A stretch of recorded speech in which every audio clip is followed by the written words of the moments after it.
नमस्कार, मी लतिका। आज आपण कांद्याच्या पातीचं पिठलं बनवणार आहोत। त्यासाठी बघा, हा तवा ठेवलेला आहे लोखंडाचा आणि हा खुलगट तवा आहे। ह्याच्यामध्ये आपण तेल टाकून घेऊया।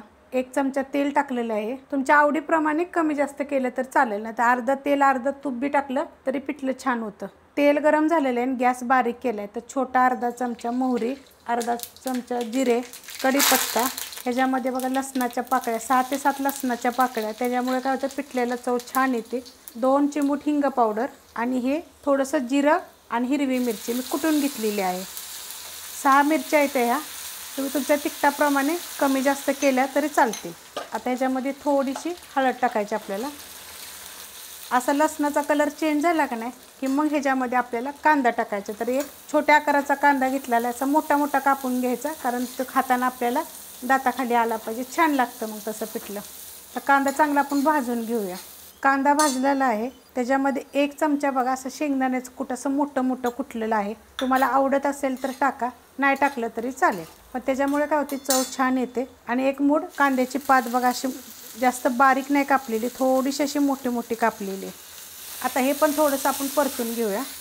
परतून घेतलेलं आहे। आता ह्याच्यामध्ये आपण पाणी टाकून घ्यायचं। तर हे मी पाणी बघा कोमट घेतलेलं आहे।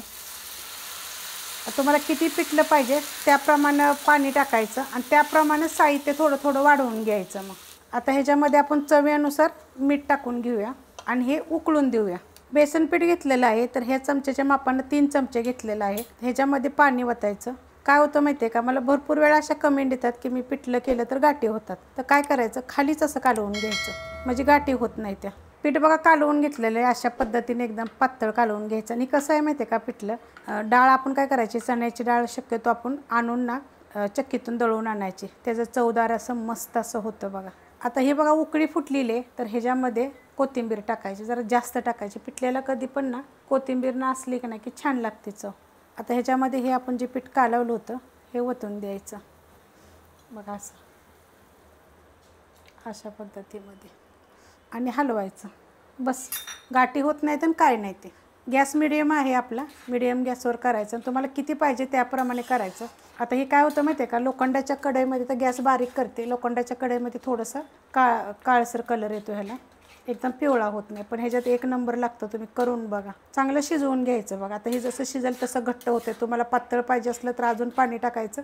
पिठलं बघा शिजलेलं आहे आणि गॅस मी बारीक केला होता, असं हलवून हलवून हलवून शिजवून घ्यायचं, मस्त असं होतं। मी कुलतीचं बी पिठलं टाकले, तुम्हाला जर ते जे पाहिजे असेल तरी रेसिपी ह्याच्या खाली सुक्कं पिठलं भरपूर असे पिठल्याच्या रेसिपी टाकलेल्या आहेत, त्या मस्त अशा लागतात। तुम्ही खाऊन बघा, म्हणजे कुलती म्हणजे हुलग्याचं पिठलं, चवीला 1 नंबर लागतं। आणि ते कसं थंडीच्या दिवसात पावसाळ्याच्या दिवसात खावं, तर अशा पद्धतीत बघा पिठलं झालेलं आहे, त्यात गाठी वगैरे काही होत नाहीत। तुम्ही अशा पद्धतीने करून बघा। शक्यतो तुमच्याकडे लोखंडाचा तवा कढई जर असेल ना तर त्यात गरम गरम खायचं असं पावसाळ्याच्या दिवसात भाताबर ह्याच्यावर 1 नंबर लागतं। ही घेताना काय करायचं, ताटात घेताना त्याच्यावर थोडी तुपाची धार वगैरे टाकायची। ही जर रेसिपी तुम्हाला आवडली तर लाईक करा, सबस्क्राईब करा, कमेंट करा आणि शेअर बी करा।